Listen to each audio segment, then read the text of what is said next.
Okay, let's talk about something pretty wild. What would it actually be like to share a meal with God? I mean, really think about that. Today, we're going to dive deep into one of the most interesting ancient rituals out there, the fellowship offering. We're going to look at what it was, how it worked, and what it can teach us about how ancient people saw their connection to the divine. And really, that's the big question that hangs over this entire thing, isn't it? What did it mean to sit down and share a meal with God? That's what we're here to figure out. Let's get into it. So, a meal with God? What was this all about? Well, the whole point, the big idea, was this concept of communion, of peace. It was literally about having a meal with God. Right, so this wasn't your typical sacrifice. The text is super specific. It calls it a food offering, and the goal? To create an aroma pleasing to the Lord. Just think about that for a second. The focus isn't on destruction, it's on preparation. It's almost like you're hosting a sacred dinner party and God is the guest of honor. It's a gesture of peace, of friendship. And just like with any important meal, you can't just use any old ingredients. Everything had to be perfect. So, that brings us to the first crucial step, choosing the perfect offering. And when I say the rules were strict, I mean they were really strict. The animal had to be from your herd or your flock. It could be male or female, that part was flexible. But here's the absolute deal breaker. It had to be perfect. No defects, not a single one. This was all about giving your absolute best, a true sign of respect. So what were your choices? Well, if you were choosing from the herd, you'd bring cattle.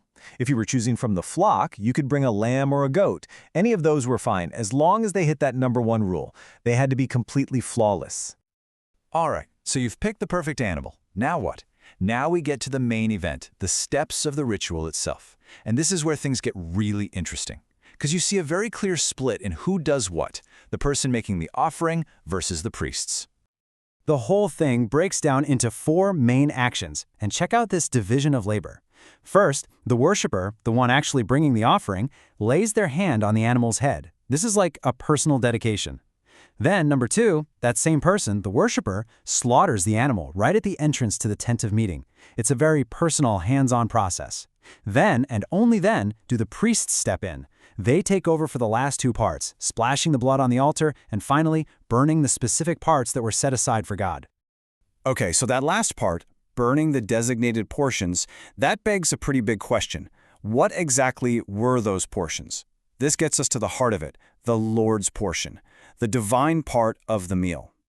And the details here are wow. They're almost clinically precise.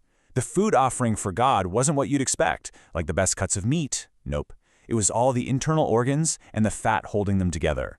Both kidneys and the fat around them, the long lobe of the liver, and if the offering was a lamb, it even included the entire fat tail, which, you gotta remember, was considered a real delicacy back then. And this is really the whole point, isn't it? You take these very physical, very specific parts of an animal, and through fire, they become something else entirely, a food offering, an aroma pleasing to the Lord. It's a beautiful picture of transformation, right? Turning something tangible into something intangible, a physical gift becoming a spiritual one. And all of this leads to this one, single, powerful declaration that explains everything. All the fat is the Lord's. This isn't just a detail for the ceremony. It's a core principle. The richest, most valuable part of the animal, the part with the most energy, was set aside exclusively for God. So that idea that all the fat belongs to the Lord, well, it didn't just stay in the context of this one ritual. It grew into something much, much bigger. It became a law for generations. Yeah, the text is crystal clear on this. It says, "This is a lasting ordinance for the generations to come, wherever you live." Think about that. It takes a specific action from a ritual at the altar and turns it into a permanent rule for the whole community. A rule that applies everywhere, forever. So what does that look like in daily life? Well, it boils down to 2 very clear, very permanent prohibitions.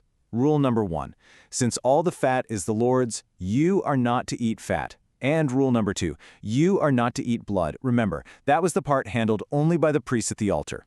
So these 2 key parts of the offering were now off limits for everybody for all time. And that kind of brings us full circle, leaving us with this really big idea to chew on. We just walked through the step-by-step process of one single ancient ceremony, from picking out the perfect animal to watching the smoke rise from the altar. But it makes you wonder, right? How does a ritual like this, with all its tiny, specific details, end up creating rules that define a culture's identity for thousands of years? It's pretty amazing when you think about it.